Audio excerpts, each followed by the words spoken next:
அறிவின் தேவியான சரஸ்வதி தேவியும் படைப்பின் கடவுளான பிரம்மாவும் கணவன் மனைவி என்று தெரிந்தும் ஏன் சேர்ந்து வாழவில்லை தெரியுமா?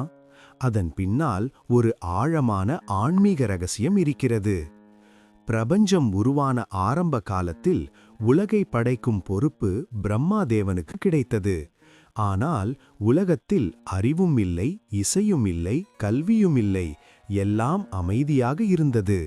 அப்போது பிரம்மாதேவம் தியானம் செய்தார். அந்த தியானத்தின் சக்தியிலிருந்து வெளிவந்தார் அறிவின் தேவியான சரஸ்வதி தேவி. வெள்ளை உடை அணிந்து வீணை ஏந்தி புத்தகம் மற்றும் ஜபமாலை வைத்திருந்தார். அவர் உலகிற்கு கல்வி, கலை, இசை மற்றும் அறிவை வழங்க ஆரம்பித்தார். மனிதர்கள் பேசக் கற்றார்கள், எழுதக் கற்றார்கள், அறிவுடன் வாழ ஆரம்பித்தார்கள்.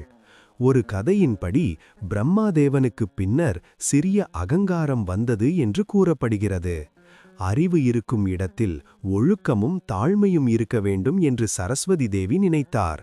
அதனால் அவர் தனியாக இருந்து உலகிற்கு ஒரு பாடம் கற்றுக் கொடுத்தார். அறிவு தாழ்மை உள்ள இடத்தில்தான் நிலைக்கும். இந்த கதை நமக்கு சொல்லும் பாடம், நாம் எவ்வளவு அறிவு பெற்றாலும் தாழ்மையாக இருக்க வேண்டும். அப்போதுதான் சரஸ்வதி தேவியின் அருள் நமக்கு கிடைக்கும். நன்றி.